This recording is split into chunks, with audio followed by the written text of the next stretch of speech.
ali a gravação, para nós colocarmos no nosso grupo da igreja, para que aqueles que não vieram possam ter a oportunidade de ouvir a voz do Pai. Tudo pronto, presbítero?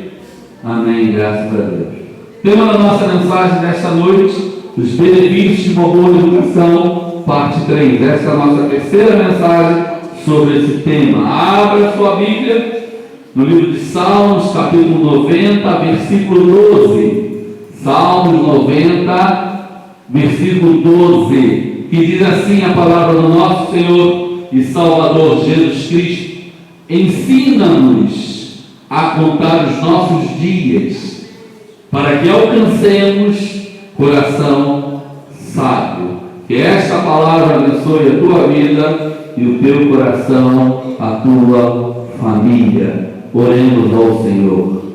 Senhor Jesus Cristo, Pai amado, Deus bendito, como disse o salmista, esse também é o nosso pedido. Cada um de nós, quizás todos nós, alcancemos sim um coração sábio, porque nós sabemos, ó Deus, que através de uma boa educação, através de conhecimento, através de termos sabedoria, ó Deus, nós podemos, ó Deus, encurtar, ver cada vez mais rápido as tuas bênçãos na tua vida. Nós podemos, ó Deus, ver cada vez mais rápido cada promessa se cumprindo em nossa vida. Estamos aqui para ouvir a sua voz, para receber ensinamentos que vêm do teu trono. Te damos graças a Deus, porque o nosso ministério, este altar, tem sido uma fonte de conhecimento para os teus eleitos. Nós fazemos essa oração em nome de Jesus. Que o povo sábio diga amém. Diga graças a Deus. Amados, nós vivemos num mundo que exige muito de cada um de nós. Muito. Estamos vivendo um tempo onde somos exigidos ao máximo. Hoje pela manhã, o programa da Rede Globo Comunidade, estava tratando deste assunto. Estava falando sobre capacitação para o mercado de trabalho. Ele estava falando que apesar da pessoa ter um bom emprego, estar empregada, ela não deve se acomodar. Pelo contrário, ela tem que continuar a se capacitar, a aprender, a estar vivendo sempre um processo de reciclagem. Ela tem que continuar a aprender para estar mais preparada, estar cada dia mais capacitada. Ou seja, não pode procrastinar, não pode ficar parado, tem que evoluir. Temos que evoluir, temos que crescer a cada dia. Porque se você parar, se você ficar estagnado, você corre um grande risco de não entrar mais no mercado de trabalho. As oportunidades vão ficar cada vez mais escassas. Isso ocorre em todas as áreas da nossa sociedade. Porque empresas abrem e fecham. Qual foi a razão de uma empresa fechar? Qual a razão de uma empresa fracassar? Falta de capacitação. Faltou investimento em conhecimento. Então, se você buscar conhecimento, evoluir, você estará bem preparado, bem capacitado. Se uma empresa busca conhecimento, investe em conhecimento, investe nos seus funcionários, ela se torna uma empresa que sólida. Um bom exemplo eu quero compartilhar com vocês é a Gillette. A Gillette, ela evoluiu em todo o mundo. Ela é líder mundial desse segmento de Gillette para barbear, aparelho para barbear. E a sua história teve início em 1895, com King Camp Gillette, é o nome do fundador da empresa. Por isso, daí vem o nome Gillette, para lâmina de barbear. E quando ele pensou em fabricar uma lâmina em 1895, que fosse de aço, pequena e descartável, muito mais prática do que a navalha daquele tempo, daquela época, que ele tinha de levar para amolar, ela ficava cega. Então, de 1895 até 2016, a Gillette não parou, não ficou estagnada. Olha, a empresa, ela continuou, ela não ficou parada, ela cresceu, ela evoluiu, ela fez vários modelos de aparelho de barbear. Se você for ao mercado, você vai ver que tem um aparelho com uma lâmina bem baratinho, e tem um aparelho que já tem 4 lâminas, tem cabeça móvel, se move, se adapta, tem aparelho de 1, de 1,50, de 30, tem, olha, o aparelho que vem com 4 lâminas. Então ela não ficou parada, ela fez vários modelos de barbear, depois ela não ficou também estagnada só nisso, ela entrou no mercado feminino, ela criou um aparelho próprio, específico para as mulheres. Você acha que ele parou? Não! Ele criou creme de barbear, ele criou desodorante, ele não ficou parado. E em 2005, essa empresa, daquele homem lá nos Estados Unidos, sabe o que ele fazia? Ele colava selo, vendia selo. Mas ele teve uma ideia, eu vou fabricar uma lâmina. Essa empresa Gillette, ela foi vendida em 2005, sabe por quanto? 57 bilhões de dólares. A marca Gillette, a empresa Gillette. Você deve estar se perguntando, pastor, o que a Gillette tem a ver com a nossa vida cristã? Não estou entendendo nada. Me explica isso. Olha, eu vou falar para você que tem tudo a ver com a nossa vida. Porque se você ficar parado, estagnado, você se torna também obsoleto, uma presa fácil para o inimigo. A vida te engole. Por isso que a vida espiritual tem que ter uma evolução, tem que ter um crescimento. Você tem que estar preparado, capacitado, pronto para os desafios da vida. E como se vence os desafios da vida? Com a palavra, tendo Deus ao seu lado. Por isso que em 2 Pedro 3,18, olha o que diz a palavra: antes de qualquer coisa, crescei na graça e no conhecimento de nosso Senhor e Salvador Jesus Cristo. E Pedro diz: a Ele seja a glória, tanto agora como no dia eterno. Então o que Pedro está ensinando? Olha, antes de qualquer coisa, você tem que crescer no conhecimento. Você não pode ficar parado. Você não pode desistir de evoluir. Você tem que evoluir a cada dia. Como se evoluir? Através do conhecimento de Deus, através da palavra. Filipenses 2,12. Olha só o que Paulo nos ensina. Assim, pois, amados meus, como sempre obedecestes, não só na minha presença, porém, muito mais agora na minha ausência, olha a proposta dele: desenvolvei a vossa salvação com temor, ou seja, com respeito e tremor. Então o que Paulo está falando? Você tem que desenvolver. Você que creu em Jesus Cristo, você que confessou o Senhor Jesus Cristo como seu Senhor e seu Salvador, agora não basta somente isso, porque a obra da salvação ela está pronta, mas é aqui.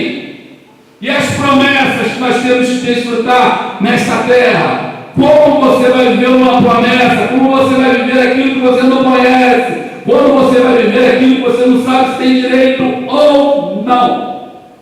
Não, Paulo, desenvolva, cresça, evolua, se capacita, seja melhor a cada dia.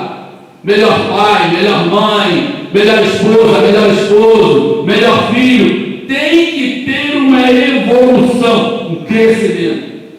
Porque olha só o que Oséias profetizou lá atrás em Oséias 6,3. Conheçamos e prossigamos em conhecer ao...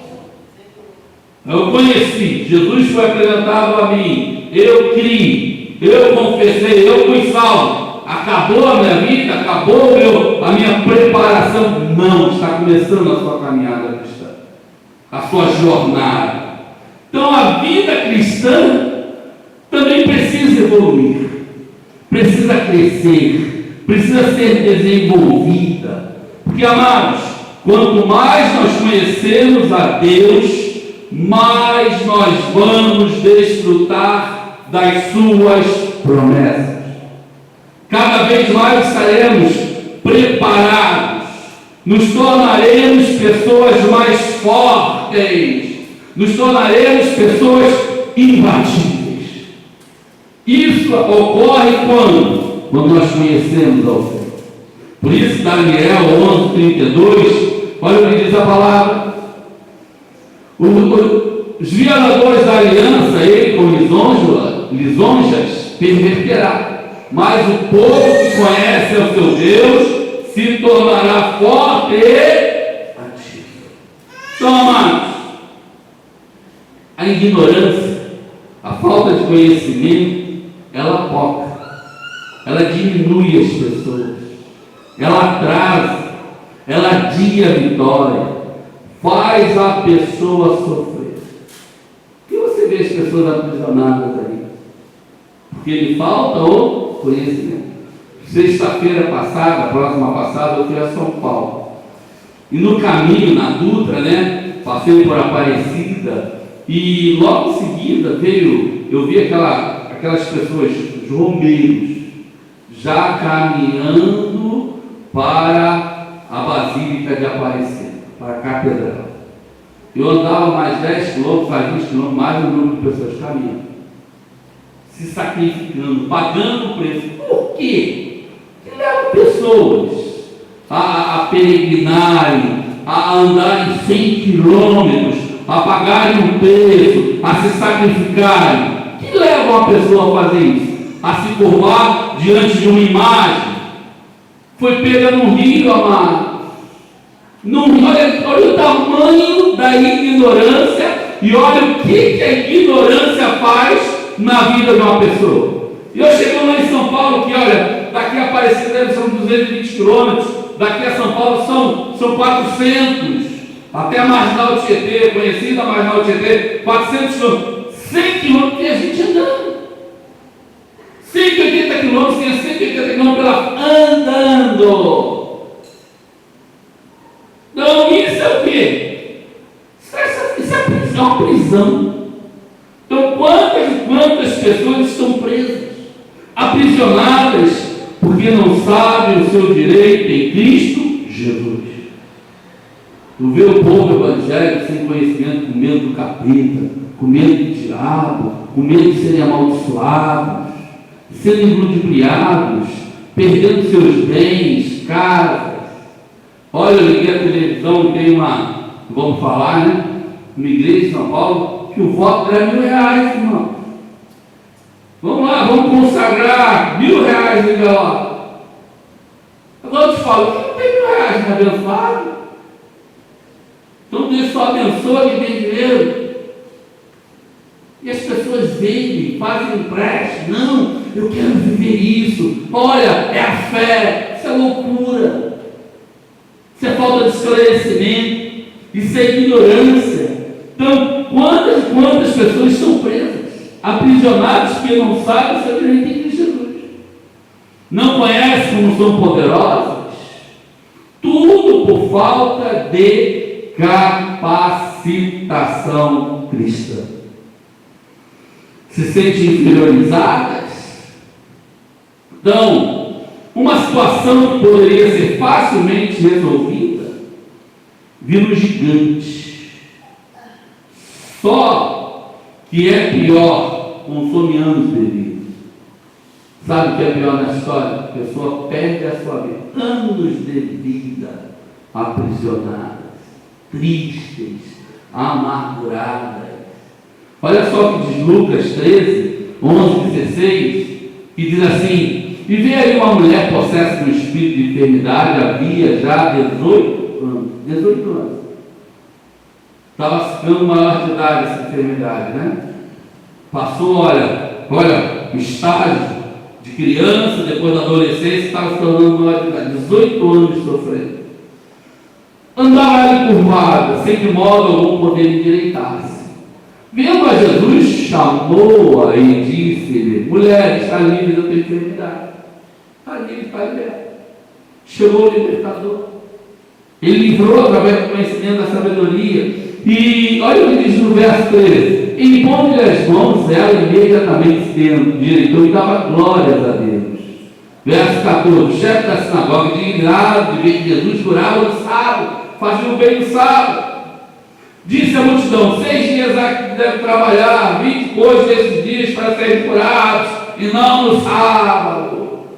O hipócrita.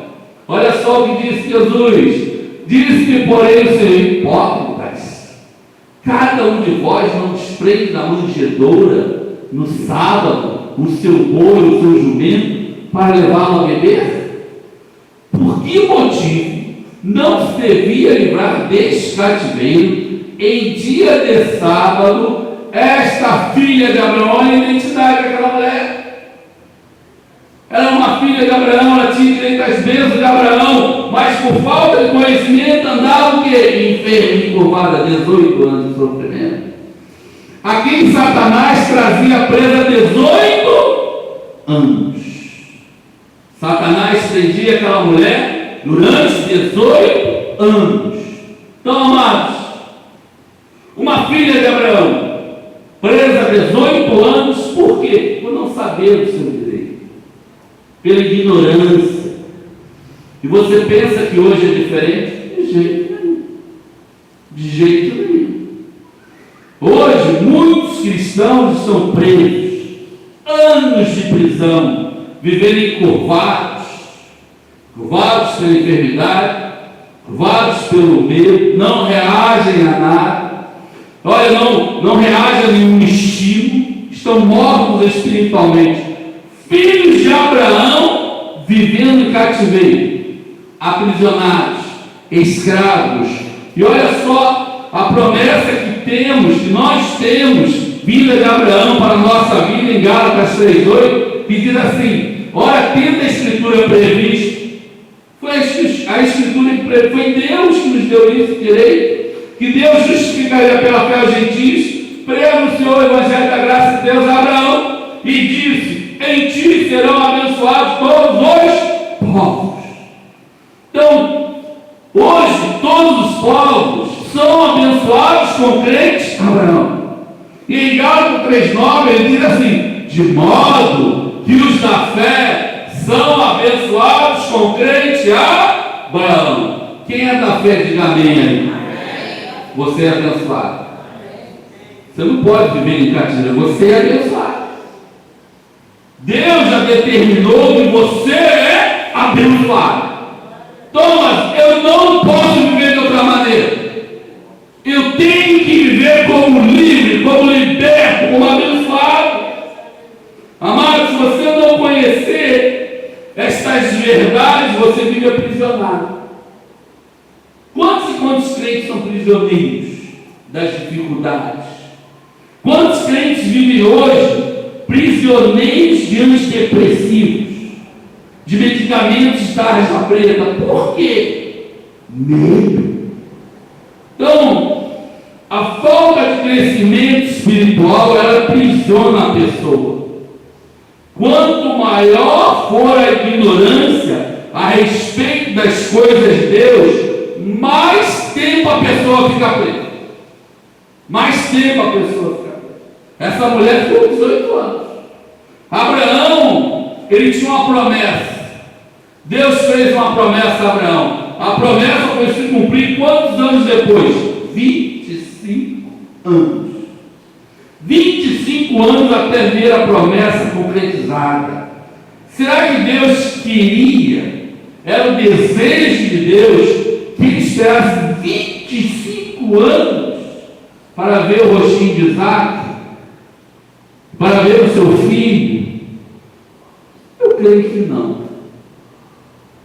O povo de Deus, quando Deus viu a aflição do povo, o desespero do povo, chamou Moisés e disse: eu vou libertar esse povo, vou levá-lo para uma terra boa, manda leite e mel, terra maravilhosa. Sabe quantos anos esse povo foi liberto, que viu o mar vermelho se abrir, que viu um exército poderoso ser derrotado, eles sem armas, sem nada, que viu, olha, de um estado de escravidão, de escassez. Olha, Deus só que peça, bate aí na casa do teu vizinho, pede a eles ouro, pede prata, pede tudo. Eles davam tudo para eles. Saíram daquele estado de escassez, de escravidão, já próximos, abençoados. O mar se abriu, o mar fechou, o exército faraó foi engolido. Sabe quantos anos eles esperaram para entrar na terra prometida? Caleb esperou 45 anos para entrar em Hebrão. Por quê? 40 anos, 45 anos para entrar na terra prometida. O que levou eles a perderem tanto tempo de suas vidas? Porque hoje eu também vejo pessoas cristãs, salvas, fiéis, passa ano, entra ano, a mesma história de vida, as mesmas reclamações, as mesmas prisões, os mesmos cativeiros, as mesmas coisas na sua vida, nada muda, os mesmos dilemas, encurvados pelos mesmos problemas. Então, por quê? Então, o salmista, em Salmo 90, 12, nós vimos, ele diz: ensina-nos a contar os dias, para que a gente alcance o quê? Um coração assado. Então, você percebe que o salmista ele está falando de quê? De tempo. Ensina-nos a contar os dias. Ele não estava pedindo a Deus para aprender a contar 1, 2, 3, 7, 30 dias, um mês fechado, não. Ele está falando de tempo. Então, um coração sábio, irmão aí, antecipa as bênçãos de Deus, diminui a distância e acelera a tua vitória. Ter um coração sábio. Então é isso que nós estamos aqui nesta noite, para termos um coração sábio e sermos libertos. Não podemos viver escravos, aprisionados. Então, nós temos que entender que existem dois tipos de promessas. Uma que é coletiva, é para o povo todo, e as promessas são individuais. A primeira, a coletiva, depende de outras pessoas. Exemplo, nossa família. Olha, para sermos uma família bendita e abençoada, depende do esposo tratar bem a sua esposa. Depende da esposa tratar bem o seu esposo. Depende dos filhos serem tementes, respeitarem seus pais. Depende dos pais darem uma boa educação aos seus filhos. Então, nós precisamos um dos outros para que a promessa se confirme na nossa vida. Promessa de entrar na terra prometida. Era uma promessa que é coletiva. Mas eles ficaram 40 anos para entrar na terra prometida. Caleb foi possuir a terra, tomar posse da terra 45 anos depois de Deus ter falado com Moisés. Então, o que levou eles a não virem, a não entrarem, a passarem 40 anos de sofrimento? A desobediência. Então, o que leva uma família a não desfrutar desta promessa e se tornar uma família padrão, uma família exemplo, uma família onde tem paz, onde existe o poder de a manifestação de Deus dentro daquela casa. Que leva uma família a não ver isso? A desobediência. Por isso nós vemos, ano após ano, famílias que são cristãs não desfrutam de uma vida abençoada. Talvez o marido trate mal a esposa, talvez a esposa, não saiba tratar bem o seu marido, desonra o seu marido. Talvez os filhos desonram os seus pais, não respeitam os seus pais. Isso leva o quê? A você ficar fora do padrão de uma família abençoada. Foi isso que levou o povo de Deus a demorar 40 anos. Então passa 10 anos, 20 anos, as mesmas reclamações. Talvez a esposa com a mesma reclamação do marido. Olha, chegou o tempo de você mudar, cara. Você vê seus conceitos. De você ver que, olha, eu quero que a minha família seja abençoada. Depende de nós. A murmuração, a incredulidade, tudo isso atrapalhou, a rebeldia, a fraqueza, o medo. É isso que leva também uma família a fracassar. A desobediência, a falta de ensino, a negligência dos pais. Amado, criança não pode decidir nada. Eu estava vendo um vídeo muito interessante que hoje nós damos às crianças.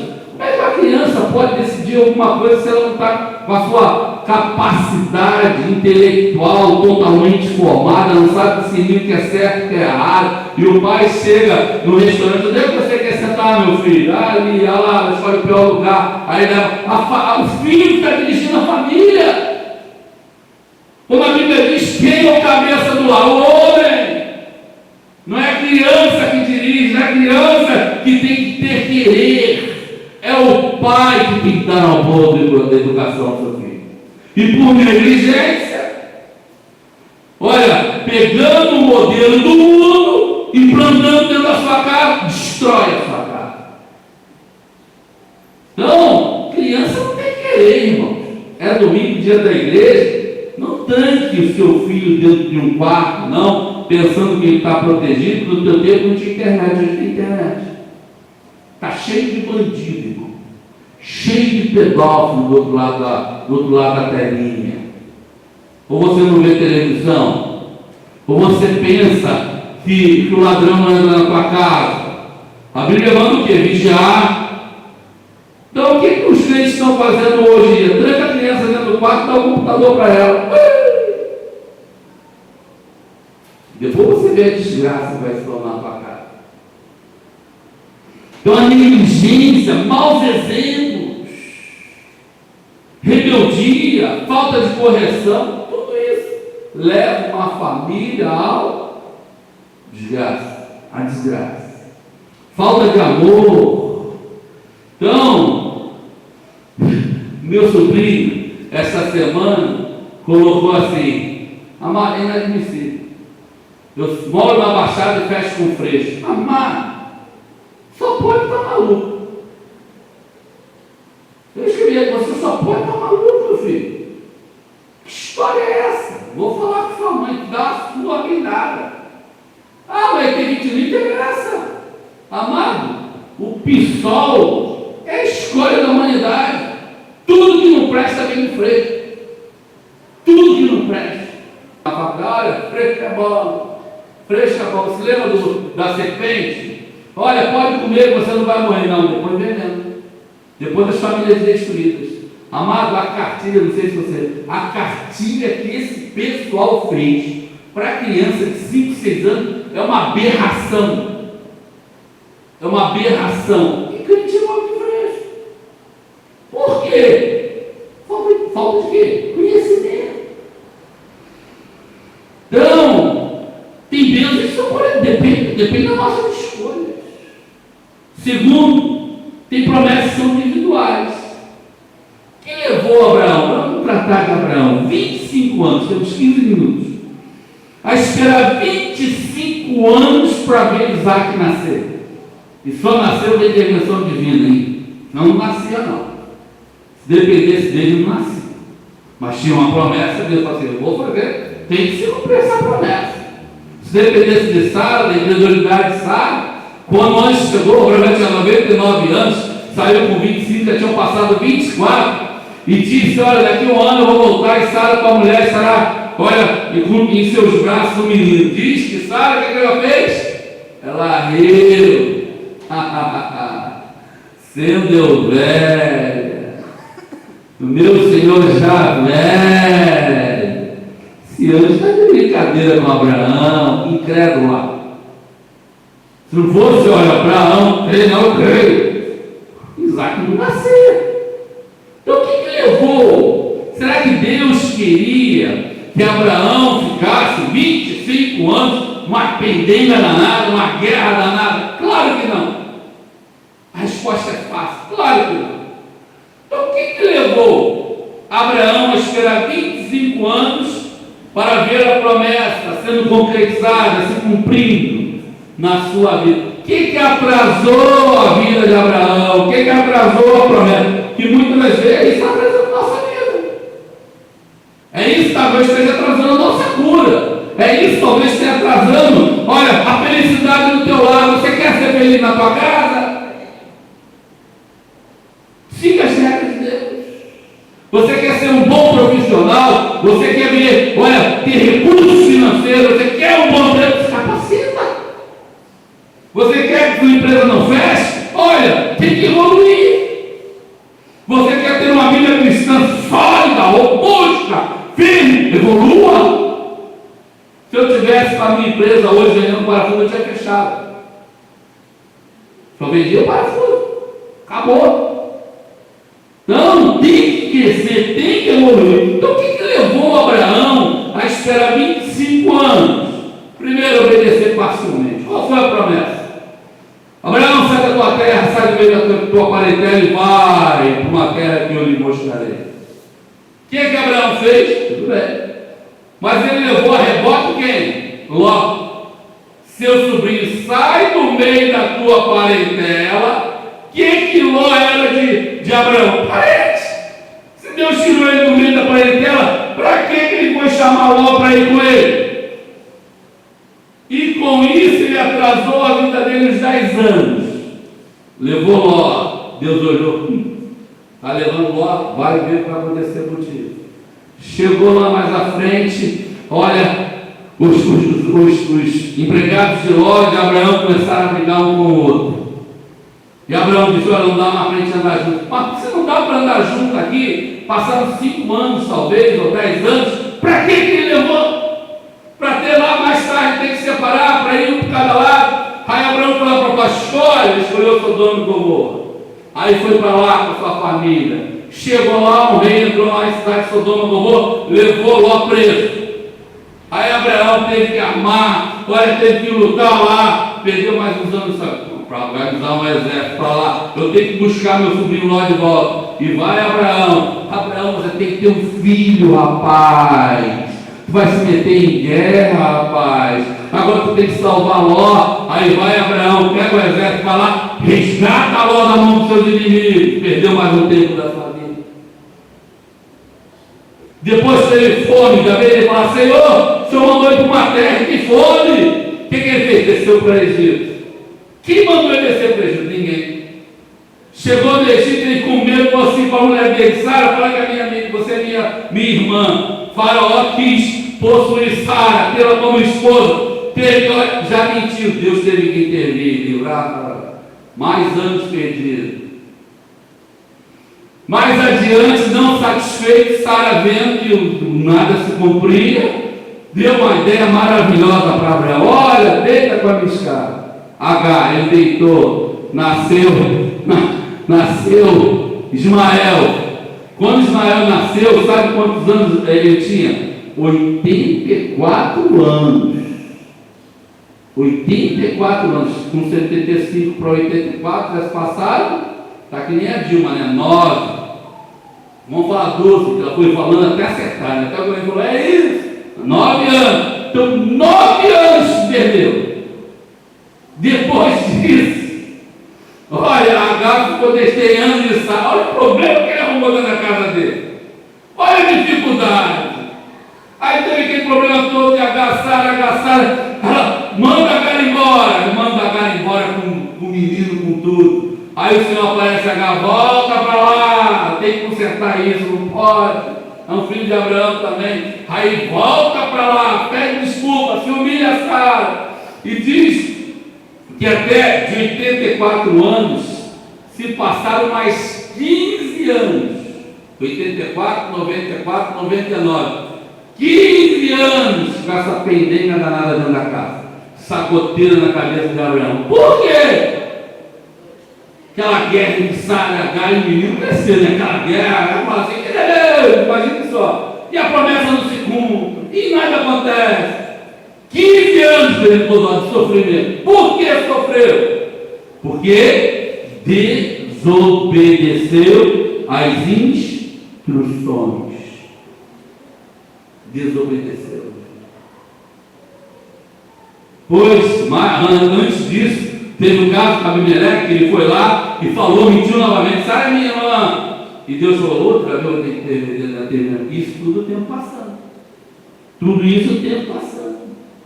Então, depois de 99 anos, né? Depois de 99 anos, o anjo chegou para ele. Chega de sofrer. Chega. Você não tem mais muito tempo na vida, não. Você tem que ter um coração sábio. Chega para ele, diz, você daqui um ano eu vou voltar. Mas ele perdeu quantos anos da sua vida? 25 anos. Por tomar atitudes erradas. Por ouvir conselhos errados na vida. Então sabe o que leva a gente a fracassar? Isso. Nós temos as regras. Está aqui. Aqui, sabe onde está a regra dele? Aqui. Mas a nossa teimosia, as escolhas erradas, nos levam o quê? A ficarmos cada vez mais longe da promessa. Então, olha só o que diz 1 de Pedro 5,6. Rogo igualmente aos jovens, sempre submissos aos que são mais velhos, ou se no trato uns com os outros, cingimos de todos de humildade, porque Deus resiste aos soberbos, contudo aos humildes concede a sua graça. Humilhai-nos, portanto, sob a poderosa mão de Deus, para que Ele, em tempo oportuno, olha o tempo aí, eu me humilho, eu faço a vontade, eu sou obediente, eu pratico a palavra. Olha, para que em tempo oportuno vos exalte. Você quer ser exaltado? Diga amém, eu quero ser exaltado. Então pare, reflita, mude. Olha, tem gente que quer ser mais sábia que Deus. Eu que sei da minha vida, amado, não faça isso. Não faça isso. Olha só o que diz 1 Pedro 2, 2 e 3, que diz assim: desejai ardentemente, como crianças recém-nascidas, o genuíno leite espiritual, para que por ele vos seja dado crescimento para a salvação. É o leite espiritual, é a palavra que faz crescer. Verso 3: se já tem experiência de que o Senhor é bondoso. Amado, você tem experiência de que o Senhor é bom? Você tem experiência da bondade de Deus? Você está vivendo a bondade de Deus na sua vida? Olha, eu estou vivendo a minha. A cada dia as misericórdias, as bondades, as instruções, o conhecimento. Olha, se eu coloco em prática na minha vida, não vou errar. Então, quanto tempo você já perdeu da sua vida? Quanto tempo? 10 anos, 20 anos, que sai da vida toda. E chega agora e diz: minha vida foi um fracasso. Então, amados, quando eu estava terminando essa palavra, Deus me deu um salmo. Primeiro vamos ver Salmo 27, 13, que diz assim: Eu creio que verei a bondade do Senhor na terra dos viventes. Você crê nisso? Eu creio. Então, amados, o ano ainda não acabou. E muitos já dão este ano como perdido.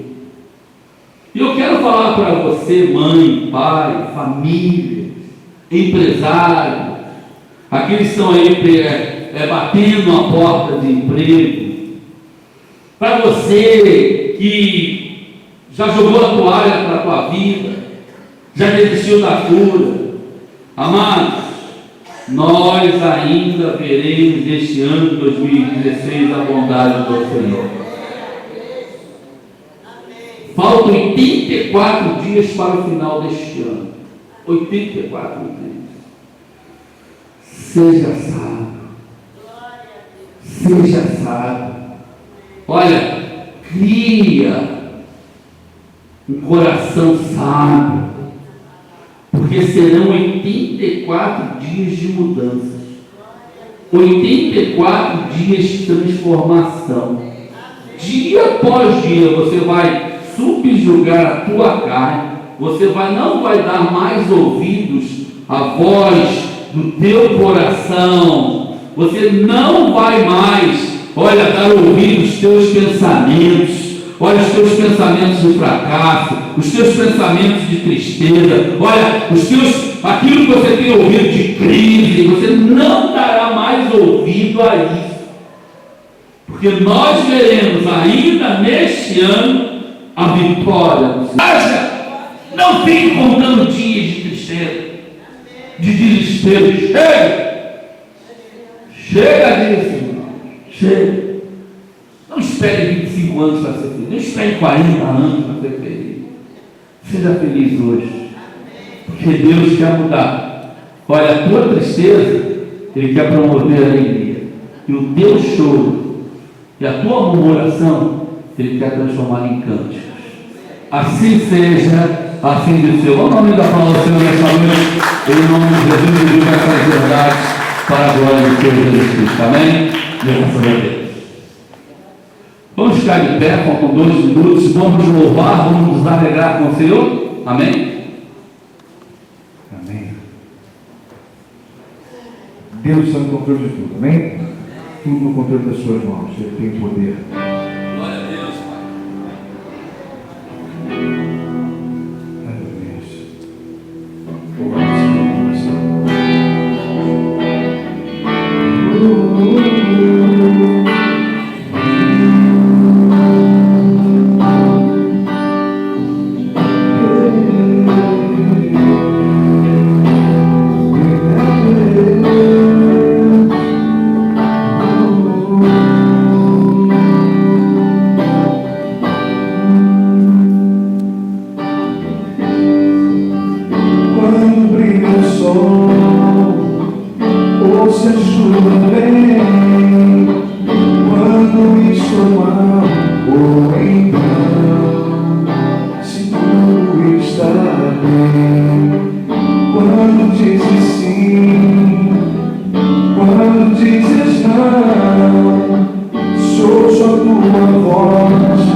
E ainda que a dor me diga que não, sei que é por amor.